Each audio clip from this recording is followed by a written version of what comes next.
Hey everyone, Austin here again with another Let's Play video. As you can see, it's going to be Contra, played on an Xbox 360. This is the arcade version of the game that was actually emulated on the Xbox 360 and released in very late 2006. It was actually a pretty early Xbox Live Arcade title, and this was back when we actually got a lot of arcade conversions to platforms like the Xbox 360 and whatnot. This was the early days of the, digital distribution and online downloads. Game sizes were usually pretty small. Prices were oftentimes really cheap. In the case of Contra, I think it only cost $5 when it came out. And that's how a lot of releases were back then, including Teenage Mutant Ninja Turtles, the arcade game, Double Dragon, and games like that. Man, I miss those days now that I'm thinking about it. They were actually good days when it came to download titles, and Contra was a part of that. The arcade version of Contra had never come out to a home system in North America at that time. Now, there was, earlier that year, I believe, there was a Japanese PlayStation 2 release for PlayStation 2 of the arcade version of Contra. That was released by Hamster, and supposedly it's alright, but that never came out over here in North America, and so this was the first time that we got the arcade version of Contra on a home console in North America. So most of us in North America are quite familiar with the NES game. A lot of people didn't even know the arcade game was a thing, or if they knew it was a thing, they didn't know it was what it was like. And so the arcade version is going to be interesting to show off here. It's not a very long game. It's going to take us about 10 to 15 minutes to get through it. We should get a 1 credit clear on it. We're probably not going to get a 1 life clear, which means no deaths. It is still a tough game, but I think we'll still breeze through it with relative ease. So before I jump into things, you do have some settings here. You can change your lives and difficulty and things like that. And if you want to be ranked for score online, however, you have to leave everything on the default, at least as far as lives and difficulty is concerned. You got sound volume and whatnot, nothing too special there. And you've got enhanced graphics and enhanced sound. We're going to leave those off. The enhanced graphics are kind of distracting, in my opinion. They add like trails and things like that, which can kind of get in the way of what you see. The sound, the enhanced sound is alright. I just prefer the original, and so, to keep it more faithful to the original arcade version, we're going to go ahead and just keep it with that. And you do have controls here. Unfortunately, you can't remap them, which is kind of annoying. So if you're someone like me who likes to use an arcade stick when you're streaming and things like that, you can't remap the controls. So let's go ahead and go to done and jump right into it. You do have leaderboards and so forth. So, I don't think this is probably too terribly active. But this is also one of those games where people have found out a way to exploit the game, which sucks. So that kind of kills leaderboards for certain games. But alright, so before we actually start playing, as usual, I'm going to give a big shout out to my current Patreon backers. So thank you guys for your continued support. Hope you guys continue to enjoy getting these videos early and ad-free. Also, thanks to the recent live stream super chatters. Thank you guys for your direct patronage on my live streams. I stream every Friday night. So if you're on Friday night, feel free to jump in and say hello. So let's go ahead and jump right into the game. You'll notice that Contra actually features a vertical screen orientation. It basically uses the vertically oriented monitor in the arcade. So many of us that were mainly just familiar with the NES games will find that kind of interesting. Also, there's a lot of differences. These bridges here that explode, they can actually kill you in this game, whereas in the NES version, they do not. There's a lot of subtle, well, I guess not so subtle differences like that. I guess being blown up by a bridge is a pretty obvious difference, not very subtle. All your weapons and things like that from the NES game, if that's all you're familiar with, all those are here. The fire, the machine gun, the R for rapid fire, which increases your shot speed. We're going to be trying to stick with the spread shot for pretty much this whole playthrough. And look at this, we're already at the boss. What do you know? So, regular Contra in the arcade is a very, very short game. Sections are super tiny, and like I said, the game only takes like 10 or 15 minutes to get through. So if you're used to playing the NES game and it taking like 25 to 30 minutes to get through, well, this game is about half that length. So you've got these behind the back sections. Notice that they actually sort of, you know, look a little bit different. They look a little more involved. There's more details in the backgrounds and whatnot. There's the spread shot. We're going to go ahead and just pick that up again. So once you destroy the core, you can actually, this barrier that's right in front of me will drop, and then I can run down the hallway and turn left or turn right. You actually have to turn left or turn right in this game. Unlike the NES game, you actually go through a door and it'll take you to the next screen. In this one, you actually have to move left or right. And you'll notice that there's a mini-map up top. Not really necessary to have that if you ask me, but it is interesting nonetheless. It's a nice little added detail that you don't get with the console versions, or the console ports, I should say, from back in the day. So you need to destroy these, basically the glowing cores there. That's how you reveal the main boss. And we're just going to go ahead and just sort of stay down here and just shoot up. Wow, I'm surprised that didn't kill me. I got lucky. And I'm surprised my bullets actually didn't really touch it either. So you can actually destroy the turrets there, and if you destroy the turrets before destroying the cores, the glowing cores, the boss will actually come out. So I like to destroy the turrets first. This part right here, you want to avoid that big flame. You can actually touch the thin line of fire and not die. But if you touch the big flame, you will die instantly when you touch it. So you gotta watch out for that. You can actually hit it from down below with your head, and you can actually die that way. So we're just gonna take things relatively slow here. Like I said, most of these stages are much shorter, so it's much easier to get up. And here we go. We're at the top already. A whole lot less complex than the NES game. I'm gonna try to take out these turrets first, and not get killed, hopefully. So one thing that's really interesting about this game is it uses like a faux analog style setup. It tries to simulate almost analog controls. The arcade version didn't have analog controls. It kind of simulated it. So if you hold up and then you try to move the stick diagonally a little bit, your character will actually, he has more than 8 degrees of aiming.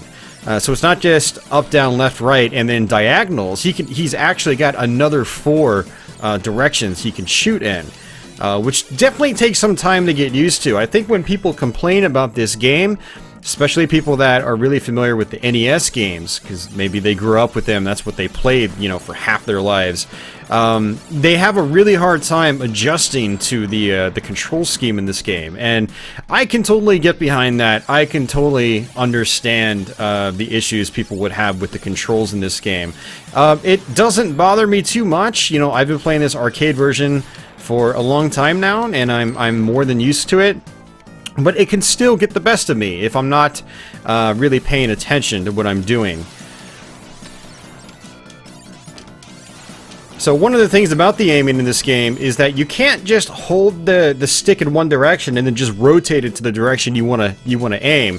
Your character will slowly move his aim to that direction. So in order to just quickly shift your aiming direction, you need to let the stick go neutral. So you need to drop the stick.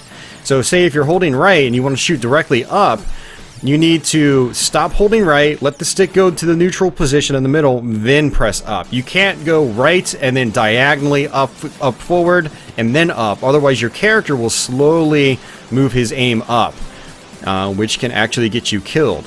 So there's a lot of just going neutral in this game with the joystick in order to get your aim in the right direction. So just like the NES game here, we're gonna just try to destroy these bubbles as they come out, and these orbs, and try to focus on one side and just take our time. There's no rush here.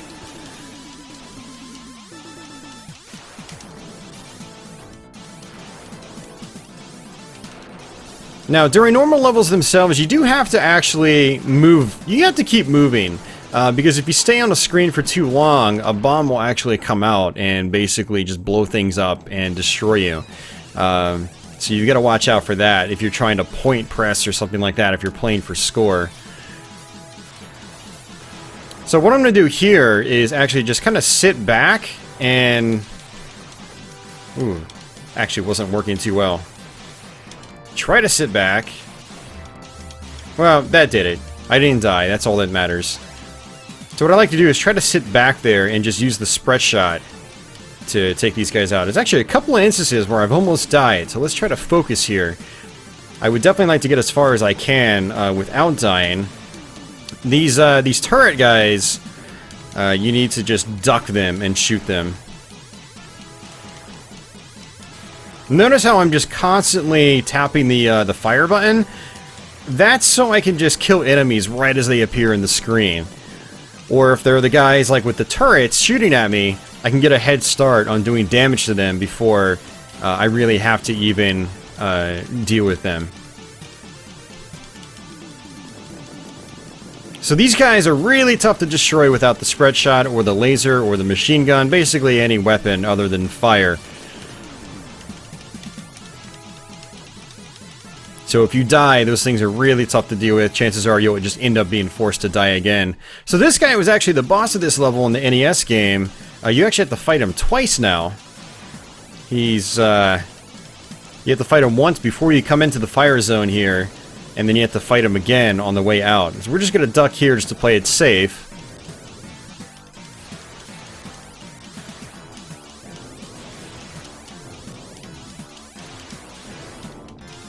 And this is the laser power-up. We're not going to use it.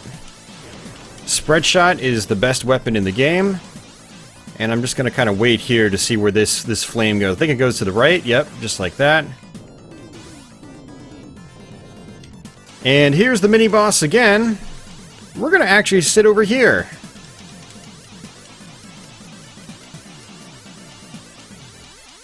That's convenient. So that's definitely a trick I highly recommend doing to defeat that second one.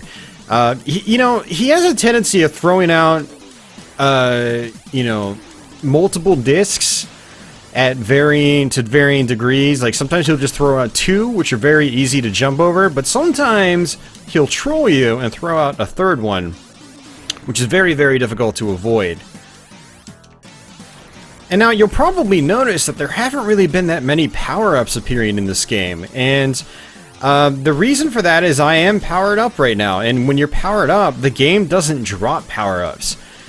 So there are a couple of instances throughout the game where if you've got a weapon or if you haven't died, it'll drop like scripted capsules that always appear no matter what, like that laser power-up on the fire zone just previously.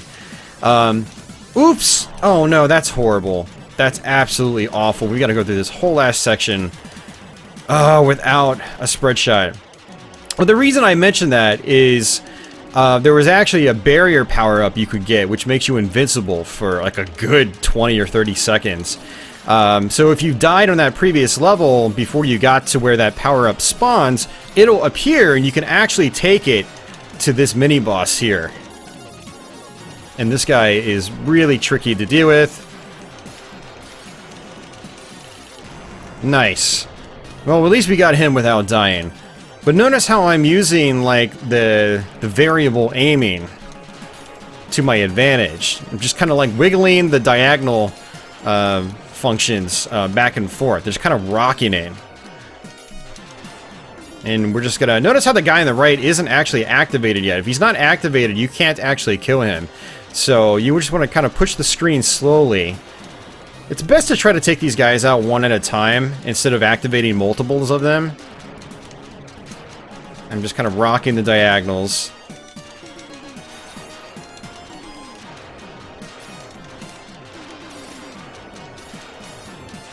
Just like that.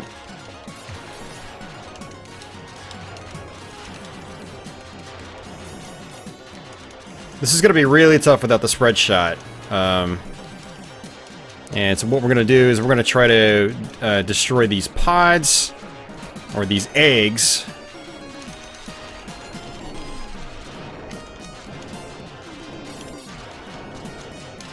Oh, I didn't think he was going to jump up like that. Let's try to take out these ones on the bottom. And then we're going to try to take out some of these on the top.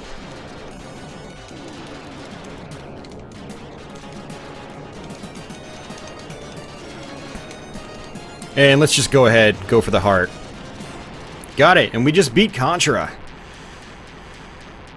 So, unfortunately, not the best run. We did die twice. But, hey, we at least got through most of the game without dying. And then I completely messed up. That was my fault. I just wasn't paying attention. I got hit by that turret guy. But that's what happens when you don't focus in this game. Focusing is really important if you want to do a one-life clear. But yeah, that's actually a fairly typical run for me when I play this game. I'm not as well practiced as I used to be when this game was still current on the Xbox 360, Xbox Live Arcade Marketplace. But it is one I like to play a couple times a year. I like to fire up the 360 or the Xbox One. It's backwards compatible on Xbox One and play it on that. And I run through it. Usually on stream, I'll play through it once or twice and have some fun with it. It's a fun game. It's quite different from the NES game in terms of how it feels and how it controls. But one thing I really like about this version is this is where Contra originated. Contra did not originate on the Nintendo Entertainment System or the Famicom. So yeah, many of us grew up with that game.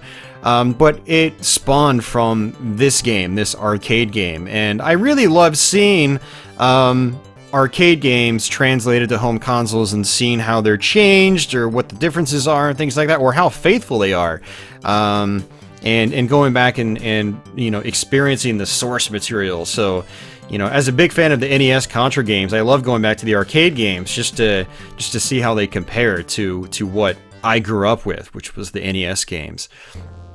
Super Contra, we will try to eventually do a Let's Play on that. That is a brutally difficult game, though. That requires hardcore memorization, and it requires very, very good execution.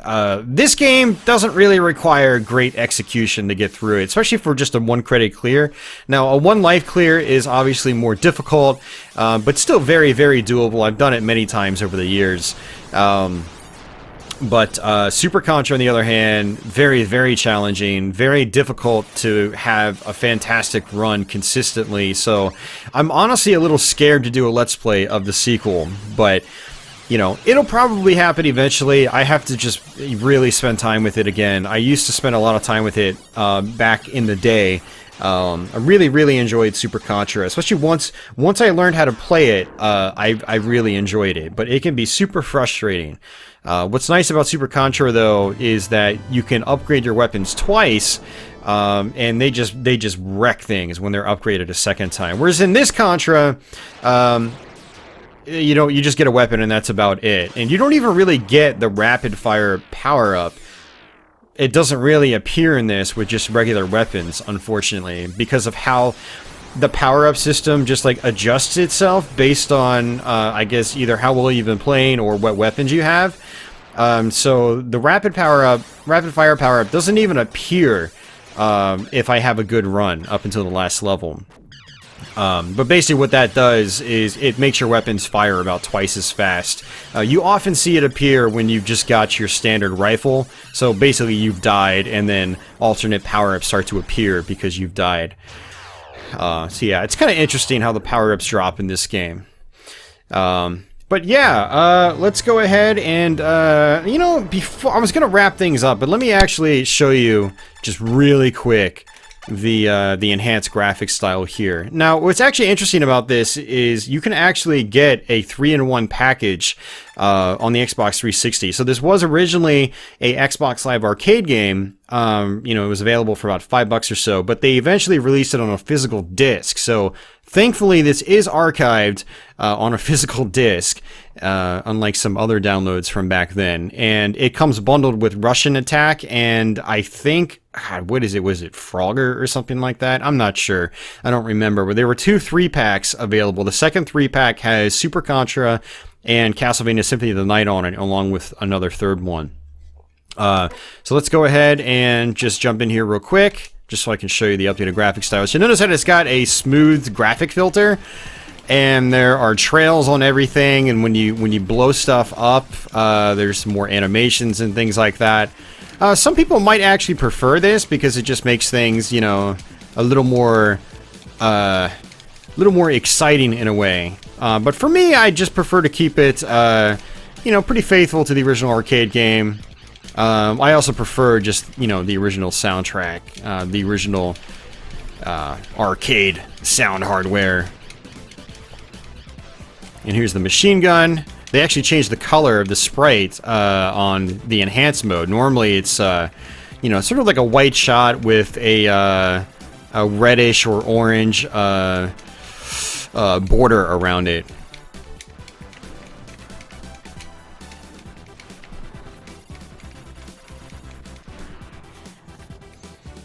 And what I'll do is I'll just let time run out here. And so yeah, that's pretty much it, guys. That's Contra for the Xbox 360. I hope you guys enjoy this playthrough. If you want to see any other old arcade games like this that may have been ported to systems like the Xbox 360, or even maybe PlayStation 3 or Xbox One, you know, let me know if you want to see them. I have quite a few on here. There's a few Sega titles in particular I really want to do. Like I'd love to tackle Altered Beast sometime, as well as Golden Axe and Shinobi and things like that. Like I said, Super Contra, I hope to eventually do, which is also on here, but it's insanely difficult. But I think it'll happen. I think I'll be able to make it happen eventually, and it'll definitely be fun to do that. And it'll definitely be good to show that one off, because that one is, I don't want to say misunderstood, but I think it's less well regarded than this one is, because not only does it have the same issues, quote-unquote issues, that this one does, like with the aiming that takes forever to get used to, it's got even more issues that compounds on that just difficult nature of the game. Not only is it difficult to control, but it's also just difficult when it comes to, you know, enemy placements and things like that. The amount of bullets on the screen, the places you can get pinned and whatnot, it just gets pretty crazy, and it's very difficult. And it looks like I actually got all the achievements too, which is pretty cool. So you do have achievements. If I got all of them, these achievements probably were not very hard. So usually I'm not an achievement hunter or anything like that. But yeah, complete the game in under 12 minutes. That's an achievement. That's how short the game is. So, but alright guys, that's pretty much it. I'm going to go ahead and just wrap things up here. Like I said, if you enjoyed this video, well, I hope you enjoyed this video. If you did enjoy the video though, feel free to give this video a thumbs up. Every little interaction with my videos helps my videos appear in search results and basically get in other people's hands for hopefully their pleasure or their displeasure. Whichever one they prefer. But yeah, if you're new to my channel, consider subscribing. I've got a ton of Let's Plays on this channel, many more to come. And for all of you guys already subbed, thanks for your usual support. I hope you guys continue to enjoy these videos. And until the next video, take it easy.